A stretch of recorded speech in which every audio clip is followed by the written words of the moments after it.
Hello everyone, good morning. তারপর বলো কেমন আছো তোমরা? নিশ্চয়ই খুব খুব ভালো আছো, সবসময় ভালো থাকবে। সঙ্গে আমিও ভালো আছি। এই মুহূর্তে বিকেলবেলা বেরিয়েছিলাম আমাদের যে পুরুলিয়া ট্যুরটা ছিল অযোধ্যা হোমস্টে থেকে। এর আগে সকালে বেরিয়ে দুপুরবেলা অনেকগুলো স্পট কভার করে এসে দুপুরের খাওয়া খেয়ে আবার সামান্য একটু রেস্ট নিয়েই বেরিয়ে পড়েছিলাম। আর আগের ভিডিওগুলোতে দেখেছো কোথায় কোথায় গেছিলাম, এটা ঠিক তার পরের থেকে। এখন যাচ্ছি পাখি পাহাড়ে। আর এই যে মাঠের মধ্যে নেমে গেছি পলাশ ফুলের উদ্দেশ্যে, একটু কাছ থেকে ছবি তুলবো, একটু কয়েকটা নাচ তুলবো আমরা, সেই জন্যই নেমে পড়েছিলাম। কিন্তু ফুলগুলো না দূরের থেকেই ভালো লাগছে, যত কাছে যাচ্ছি কম কম লাগছে। এর আগের ভিডিওতে দেখিয়েছি প্রচুর ফুল ছিল, যেটা আমাদের হোমস্টে থেকে মুখোশ গ্রামের দিকে যেতে যে ফুলগুলো ছিল সেগুলো কিন্তু দুর্দান্ত ছিল। আর এটা একটু ন্যাড়া ন্যাড়া টাইপসের, অনেকটা দূরে গিয়ে হাতের মাথায় ফুল পাওয়া অসম্ভব, কিন্তু সেইখানে ফুলগুলো ছিল অসাধারণ। হাতে সবই তুলে পাড়া যাচ্ছিল বা ধরা যাচ্ছিল সেরকমই। আর এইখানে ফুলের সাইজটাও একটু ছোট, জানি না এটা মানে জায়গা বিশেষ এরকম হয় কিনা, আমার ঠিক জানা নেই। এটা একটু ছোট ছোট ছিল। আর এখানে আমি আর দাদার মেয়ে কৃত্তিকা দুজনে একটু নাচ প্র্যাকটিস হচ্ছে। এটা কিন্তু প্র্যাকটিস, তোলা হচ্ছে না, তাও তুলে দিয়েছিল। আর এইভাবে চওড়া করে তুলবো না, ফোনটাকে লম্বা মুড়ে তুলবো। একটু দুজনে একটু মজা করে নিচ্ছি। আর ওদিকে দাদারা ওই সামনের দিকে হেঁটে চলছিল যে সামনে কোনো গাছে ভালো ফুল আছে কি না সেটা দেখার জন্য। আর বিকেল অলরেডি হয়ে গেছে, একটু পরে সন্ধ্যা নামবে।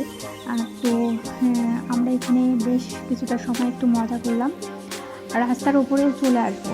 এখানে ঠিক মন মতো কিছু একটা হলো না, তার জন্য আবার একটু রোডের উপরে চলে এসেছি। রোডের উপর থেকেও আমরা একটু 4জনে মিলে একটু আমাদের শাড়ি পরে নাচগুলো তোলা হয়েছিল। এখানে কৃত্তিকা আমি সিঙ্গেলভাবেও নেচে নিয়েছি, সেগুলো আর এখানে শেয়ার করিনি। তারপরে এখান থেকে আমাদের পিছনে রয়েছে পাখি পাহাড়, সেটা দেখতে যাব, পাখি পাহাড়টা দেখতে যাব। আসলে প্রত্যেকটা স্পটে ঘুরে দেখতে খুব মজা লাগে, ঘোরার জন্য বেরোনো সংসার থেকে, ঘর থেকে। তো সেই উদ্দেশ্যেই কোনো জায়গা বাদ দিতে নেই, সব জায়গায় দেখতে হয়। কথা বলতে বলতে আমাদের জায়গার মতো চলে এসেছি। আর এখান থেকে যতটা কভার করতে পারি দেখে নেব। ভালো লাগছে বেশ। আসলে আমরা যেখানে থাকি তার থেকে আলাদা আবহাওয়া, আলাদা মাটি, আর সমস্ত কিছুই আলাদা। ভালো লাগারই কথা, ভালো লাগবেই। আর এখান থেকে না ভিডিওতে আমি একটু নিজস্ব যে ভয়েস, যে আওয়াজ আমার ফোনটাতে রেকর্ডিং করা হয়েছে সেইগুলো তোমাদের সঙ্গে তুলে ধরবো, দেখবে খুব সুন্দর লাগছে শুনতে।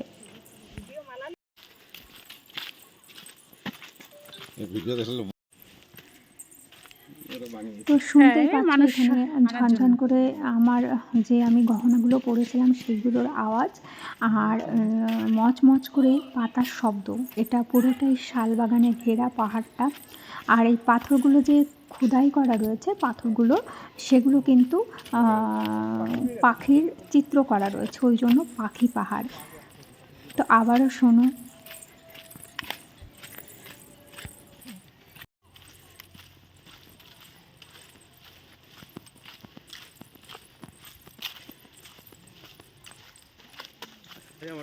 তোমার মোবাইলে যেগুলো সেগুলো তো দিচ্ছ না কোথাও।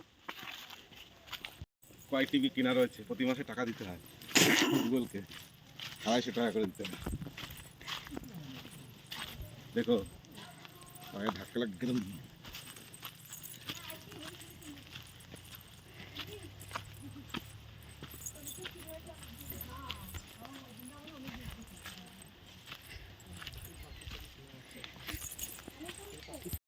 আর একটা পাথরের কাছে চলে এলাম। এই পাথরেও বেশ বড় করে পাখি আঁকানো রয়েছে। আর ওই যে সামনের দিকে ওই আদি কিছুটা হেঁটে গেছে, ওখানে কিন্তু আরও বড় পাহাড়ে খোদাই করা পাখি আঁকা রয়েছে। কিন্তু আর যেতে ইচ্ছা হচ্ছে না, সন্ধ্যা নেমে গেছে, মানে সন্ধ্যা একটু পরেই অন্ধকার হয়ে আসবে। আর সত্যি কথা বলতে আমার এরকম জায়গায় ভীষণ সাপের ভয় লাগে, আর কোনো কিছুর ভয় লাগে না। এখানে যদি বুনো হাতি, বাঘ এগুলো আসে, তার থেকে বেশি যেন সাপের ভয় লাগে। আর যদিও এরকম হাতি বা বাঘের ভয়টা নেই এখানে, কিন্তু সাপ নিয়ে তো কেউ খুব গ্যারান্টি সহকারে বলতে পারবে না যে এখানে সাপ নেই। তাই অন্ধকারে যে যেখানে রয়েছে সাবধানে থাকুক, আর আমরাও সাবধানে এই বন থেকে এখন বেরোবো। আর একটা কথা বলি, এখানে কিন্তু আমাদের একটা লেডিস ওম্যান গাইড করে নিয়ে যাচ্ছিল, কেন কি হারিয়ে যেতে পারি, ফোনে হয়তো বোঝা যাচ্ছে না কতটা গভীর, কিন্তু ভেতরে ঢুকলে আর কোথায় গিয়ে এন্ড হচ্ছে আর কোথায় শুরু কিছুই কিন্তু দেখা যায় না। সন্ধ্যা লাগার পরে আমরা চলে এলাম আমাদের হোমস্টে, আর এখানে ছিল আমাদের তন্দুরি চিকেন, সেটা সবাই মজা করে খেলাম। আর আজকের ভিডিও এখানে রাখছি।